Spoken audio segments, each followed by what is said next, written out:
अनपेक्षा शुचिर्दक्षा उदासीनो गतव्यथा सर्वारंभा परित्यागो यो मद्भक्तः समे प्रिया। अनुवाद श्रील प्रभुपाद जी के द्वारा। मेरा ऐसा भक्त जो सामान्य कार्यकलापों पर आश्रित नहीं है, जो शुद्ध है, दक्ष है, चिंता रहित है, समस्त कष्टों से रहित है, वो किसी फल के लिए प्रयत्नशील नहीं रहता, मुझे अतिशय प्रिय है। तो भगवान भक्तों के क्वालिटीज की इस श्लोक में बात कर रहे हैं। ओम नमो भगवते वासुदेवाय। ओम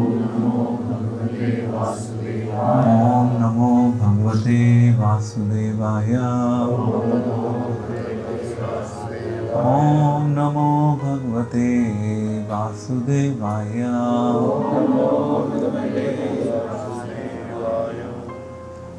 तो भगवान एक दृष्टिकोण से देखा जाए तो इस श्लोक में बता रहे हैं कि एग्जैक्टली मेरा भक्त कौन है, या दूसरे शब्दों में मेरे भक्त में क्या गुण होने चाहिए। जैसे हम सब कृष्ण भावनामृत का अभ्यास कर रहे हैं, तो अभ्यास करते करते हमें चेक भी तो करना है कि क्या हमारे अंदर वो गुण विकसित हो रहे हैं, नहीं हो रहे। और एक दृष्टिकोण से देखा जाए तो वो चेक हम सब स्वयं कर सकते हैं। ऐसा नहीं है कि उस चेक को करने के लिए आपको कोई बाहर से कुछ कहेगा तभी वो चेक होगा। आप सबके पास शक्ति है चेक करने की कि आप कहाँ पे हैं। कोई थर्मामीटर लगाने की आवश्यकता नहीं है, एक्सटर्नल किसी भी चीज़ की आवश्यकता नहीं है। भगवान बता रहे हैं गुणों की। जिस भक्त में ये गुण विकसित हो रहे हैं, दैट मीन्स वो भक्त बन रहा है, और जो भक्त बन रहा है भगवान उसको अति प्रिय है। सो भगवान यहाँ पे बात कर रहे हैं कि जो मेरा भक्त है, अगर उसके अंदर ये गुण है XYZ, केवल इस श्लोक में नहीं, मतलब 12th चैप्टर के आई थिंक कम से कम 20 में से 15 श्लोक में भगवान ने बता रहे हैं। अब उन 15 श्लोकों में से अगर एक श्लोक भी हमने सही ढंग से पालन कर लिया तो हम सफल हो जाएंगे, हमारा जीवन सक्सेसफुल हो जाएगा। तो कह रहे हैं भगवान, सबसे पहला जो सामान्य कार्यकलापों पर आश्रित नहीं है। हम सब अपने जीवन में कार्य करते हैं, गृहस्थ जीवन में हैं, कार्य तो करने ही होंगे, बिना कार्य करे तो कुछ होगा नहीं इस संसार में। तो जो सामान्य कार्यों पर आश्रित नहीं है, गृहस्थ जीवन में हम जब आरंभिक अवस्था में होते हैं, यानी कि स्टार्टिंग स्टेज में होते हैं, तो इन ए वे हम भगवान पर आश्रित नहीं होते। हम शुरू में किसके ऊपर आश्रित होते हैं? किसके ऊपर आश्रित होते हैं? अपने कर्मों के ऊपर ना, कि अगर मैं ऑफिस नहीं जाऊंगा तो मेरा घर कैसे चलेगा, मैं बिजनेस नहीं करूंगा तो गाड़ी कैसे चलेगी। तो हम आश्रित गृहस्थ जीवन में रहते हुए भी, भक्ति योग का अभ्यास करते हुए भी, हम लोग अपने कार्यों के ऊपर आश्रित रहते हैं। पर भगवान कह रहे हैं कि जो सामान्य कार्यकलापों के ऊपर आश्रित ही नहीं है, तो गृहस्थ तो सामान्य कार्यकलापों के ऊपर आश्रित है। दैट मीन्स अभी उनको और अधिक अपने आप को परिपक्व बनाना होगा। ये हो गया पहला मैसेज। दूसरा, जो शुद्ध हैं। अब शुद्ध तो सब हम सब हरे कृष्ण महामंत्र का जप कर ही रहे हैं, हम शुद्ध बनने की कोशिश कर रहे हैं, क्योंकि चेतो दर्पण मार्जनम भव महादावग्नि निर्वापनम। चैतन्य महाप्रभु ने शिक्षाष्टकम की शुरुआत ही वहाँ से की है कि चित्त रूपी दर्पण का मार्जन करना है। अब इसमें भी हमें ऐसा लगता है कि पता नहीं चित्त रूपी दर्पण का मार्जन हो रहा है या नहीं हो रहा हमें पता नहीं अभी, है ना। 16 माला तो हम कर ही रहे हैं, हमने दीक्षा भी ले ली है। चित्त रूपी दर्पण का मार्जन हो रहा है नहीं हो रहा, इसके लिए भी आपको खुद ही चेक करना होगा, क्योंकि जितना आपके चित्त रूपी दर्पण का मार्जन होगा उतना आपकी नाम कीर्तन करने में, नाम का श्रवण करने में अपने आप उतनी आपकी रुचि बढ़ेगी। तो ये सेल्फ टेस्ट है, यही सेल्फ टेस्ट है। अगर ऐसा हो रहा है तो दैट मीन्स आपका हृदय जो है शुद्ध हो रहा है। अगर ऐसा नहीं हो रहा तो दैट मीन्स आपका हृदय अभी शुद्ध नहीं हो रहा। आप ट्रेन में तो बैठ गए, वृंदावन जाना है राजपुरा से, ट्रेन में बैठ गए आप सब, बट अभी ट्रेन खड़ी हुई है। ट्रेन ने अभी मूवमेंट करनी नहीं शुरू करी, खड़ी हुई है ट्रेन। जब तक ट्रेन मूव नहीं करेगी तब तक आप राजपुरा में ही हैं, आप वृंदावन नहीं जा रहे। ठीक कह रहा हूं? तो अभी हम सब ने ट्रेन तो बोर्ड कर ली है, श्रील प्रभुपाद के इस्कॉन आंदोलन का हिस्सा बन गए हैं, बट अगर वो रुचि विकसित नहीं हो रही दैट मीन्स अभी हमारा हृदय शुद्ध नहीं हो रहा। हमारी ट्रेन खड़ी हुई है राजपुरा पे, आगे मूव नहीं हो रही।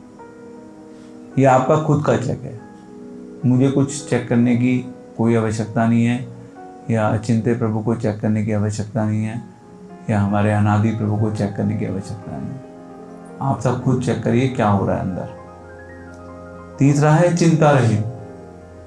हम सब जानते हैं हम सारे दिन चिंताएं करते रहते हैं, चिंताओं में फंसे रहते हैं, है ना। हम ये भी जानते हैं कि ये जो चिंताएं हैं यही हमारे जीवन में चिंता बन जाती है अल्टीमेटली। तो अब हमें कैसे पता चलेगा कि हम चिंता रहित हैं? Any guess? थ्योरेटिकली तो बहुत अच्छा लगता है कि हाँ भाई हम चिंता रहित हो चुके हैं।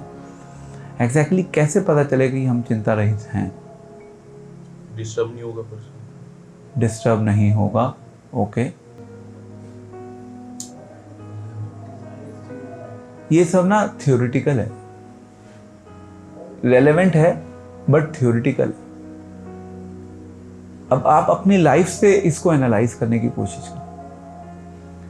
अगर आप अपने जीवन में चिंता रहित होंगे तो आप अपनी लाइफ को सरल बनाने की कोशिश करेंगे। आप शायद दिन ये प्लान नहीं करेंगे मुझे ये बिजनेस करना है, ये एम्पायर खड़ा करना है। आपको जितना भी एक्स्ट्रा समय मिलेगा उस एक्स्ट्रा समय को आप भगवान में निवेशित करने की कोशिश करेंगे, क्योंकि आपको पता चल गया अव्यर्थ कालत्वम।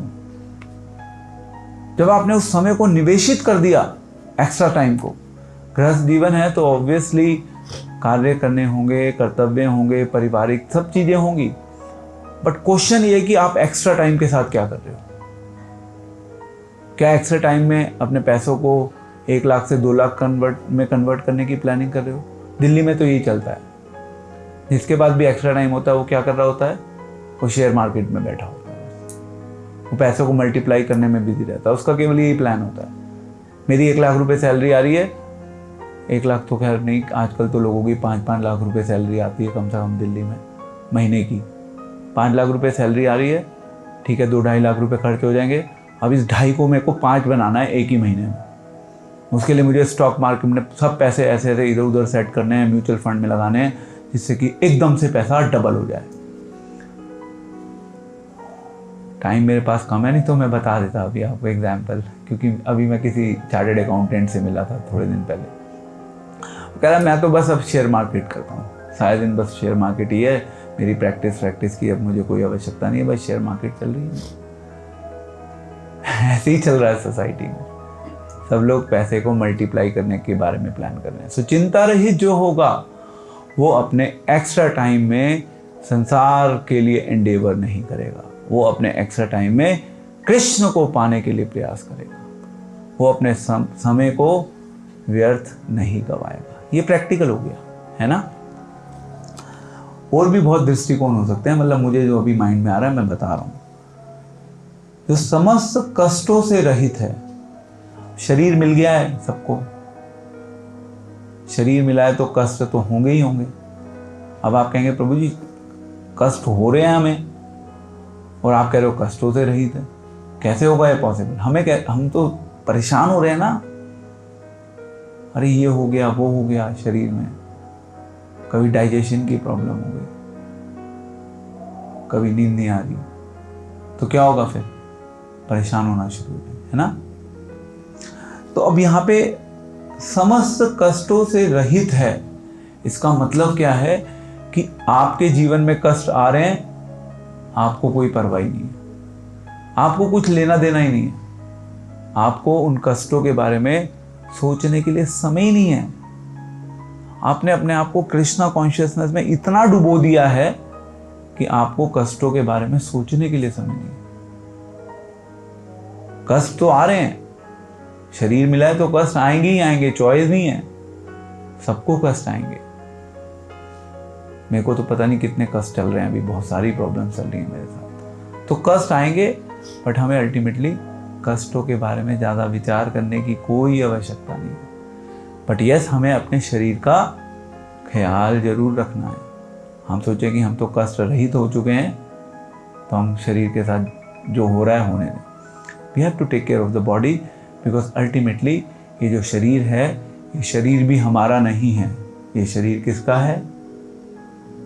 भगवान का शरीर। तो भगवान के शरीर को हम ऐसे खराब नहीं कर सकते, ठीक है। देन है, और किसी फल के लिए प्रयत्नशील नहीं रहता।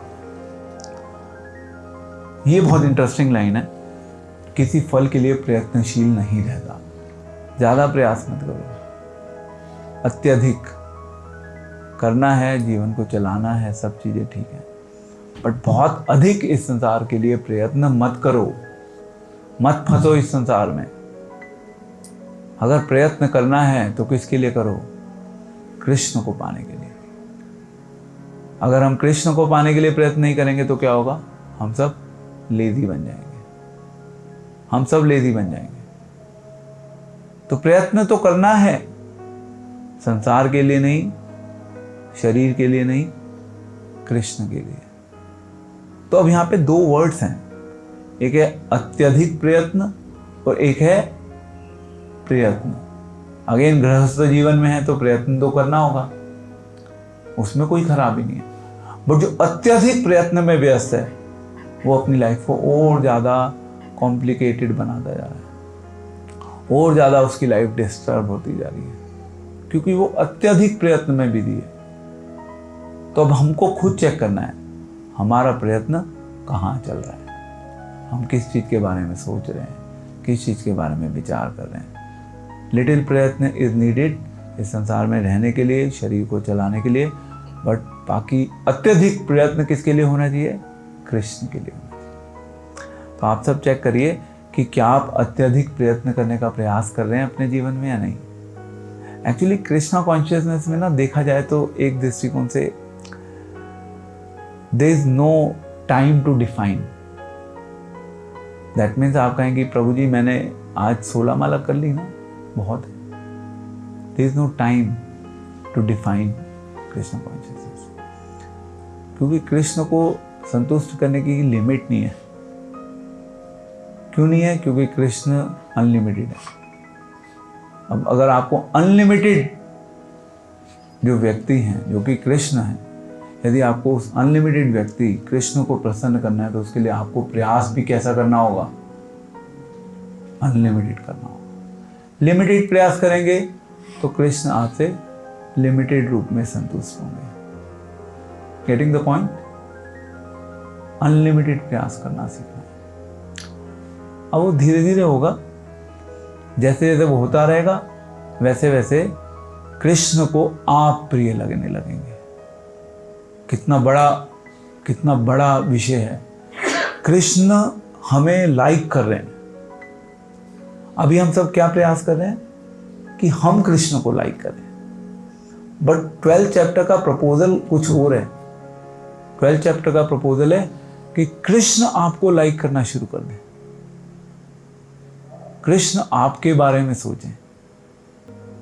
हम तो चलो कृष्ण के बारे में सोच सकते हैं, पर जब कृष्ण ने आपके बारे में सोचना शुरू कर दिया तो फिर आपकी गाड़ी उल्टी दिशा में चलना शुरू हो जाएगी। फिर आपको किसी और चीज के बारे में सोचने की कोई आवश्यकता नहीं होगी। फिर आप केवल कृष्ण के बारे में सोच पाएंगे। This is Krishna consciousness. So मैं आप सभी से रिक्वेस्ट करूंगा कि आप कृपया करके ये जो 12th चैप्टर श्लोक संख्या 16 आज हमने डिस्कस किया, इसको प्लीज़ आप सभी घर पे जाकर श्रील प्रभुपाद का जो इसका तात्पर्य है उसको अवश्य पढ़ें। श्रील प्रभुपाद ने अपने इस तात्पर्य में और अच्छे से बताया होगा। मैंने तो अपने मन से कुछ भी बता दिया, but it's better to read what Prabhupada is saying. So with this note, समय भी हो रहा है, आपकी अपनी एंगेजमेंट्स होंगी, तो ये हमारा आज का 12वें अध्याय का 16वां श्लोक, यहीं पे हम इसको विराम देते हैं।